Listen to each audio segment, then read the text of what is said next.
Bob l'éponge, Gravity Falls, les Looney Tunes, Tom et Jerry ou encore le monde incroyable de Gumball sont des dessins animés qui nous ont fait grandir et qui ont même forgé une partie de notre personnalité actuelle. En grandissant, notre enfance près de ces dessins animés reste nos meilleurs souvenirs d'innocence. Et ben je suis venu détruire ça, les théories les plus sombres sur les dessins animés qui nous ont fait grandir.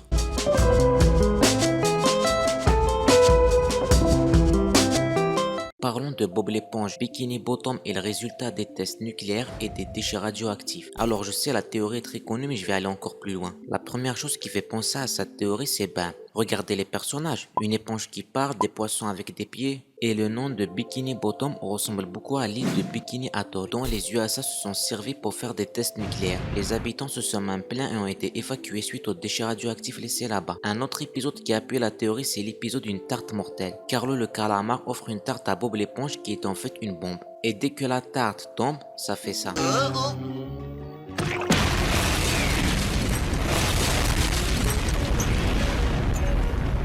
Une explosion qui ressemble étrangement aux explosions dans Bikini Atoll qui ont été filmées. Du coup, les poissons ont évolué en mutants et ont pu fabriquer des bombes à base de ce que les humains ont laissé là-bas. D'ailleurs, pour appuyer ma théorie, on va voir l'évolution des personnages. Il y a une vidéo sur la chaîne officielle de Bob l'éponge qui montre toute l'évolution des étoiles de mer. Et regardez.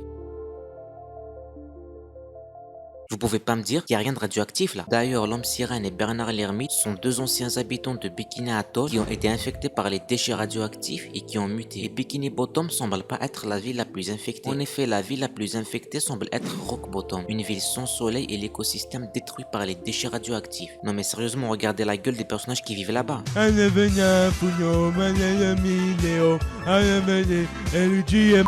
D'ailleurs, en parlant d'écosystème, passons à la deuxième théorie divisée en deux. Mais avant, connaissez-vous l'expression qui dit « une baleine peut nourrir tout un écosystème ». La première théorie, c'est que le pâté de crabe contient de la viande de baleine et que Monsieur Krabs a adopté Pearl après avoir tué toute sa famille et n'a pas pu tuer la plus jeune d'entre elles et l'a donc adoptée. Mais la deuxième théorie est bien plus sombre que ça. En effet, selon la deuxième théorie, Monsieur Krabs a adopté Pearl, c'est en cas où que la première baleine qu'il avait tuée en viendrait à se terminer, il a une autre baleine qu'il nourrit et ça fera une réserve de pâté de crabe pendant encore des années. Et quand on sait que la seule chose que Monsieur Krabs aime plus que sa fille c'est l'argent, la théorie semble pas plus perchée que ça. Mais il y a une autre version beaucoup plus connue, c'est que vous trouvez pas bizarre que Monsieur Krabs et sa mère sont les seuls crabes de Bikini Bottom. Et d'ailleurs, le pâté de crabe,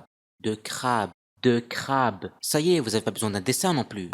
Ouais bon, on va passer à une théorie moins hardcore pour détendre l'atmosphère. Ici, Tom et Jerry étaient de la propagande nazie.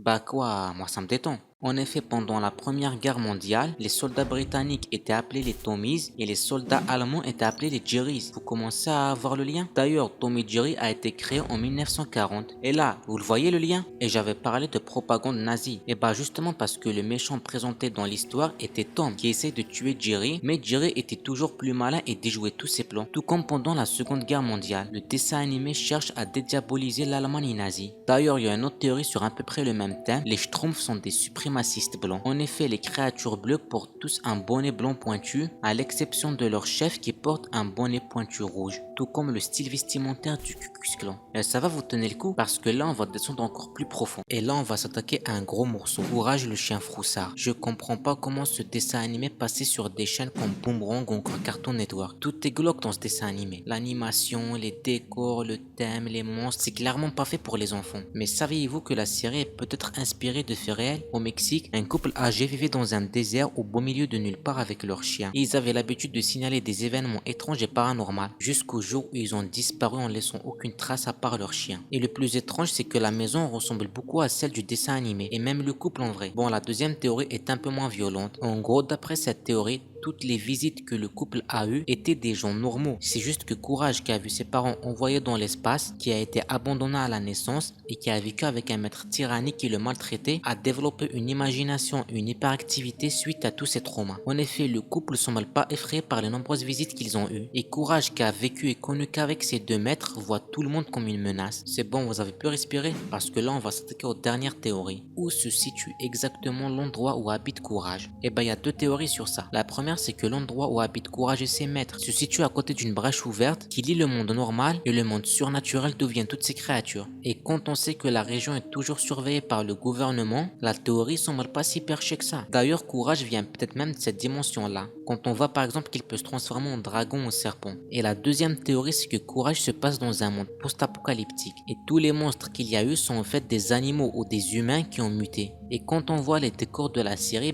l'hypothèse est très plausible. Et une autre théorie comme ça existe, mais pour un autre dessin animé, Scooby-Doo. En effet, Scooby-Doo semble se passer dans un monde qui s'est effondré économiquement. Partout où nos héros aillent, c'est toujours un monde un peu gris où personne semble avoir d'argent, à part les gens cyniques qui se déguisent en monstres pour arriver à leur fin. Et il y a une autre théorie sur Scooby-Doo qui dit que nos personnages sont en cavale, mais on verra ça dans une prochaine vidéo, parce que celle-ci est déjà terminée. Donc n'oubliez pas de liker, de partager, de commenter et de vous abonner, ça me ferait plaisir. Abonne-toi à Scoofix, c'est beaucoup mieux que Netflix. Viens donc te cultiver, tu seras beau et musclé. Laisse-toi donc tenter, et viens vite t'abonner.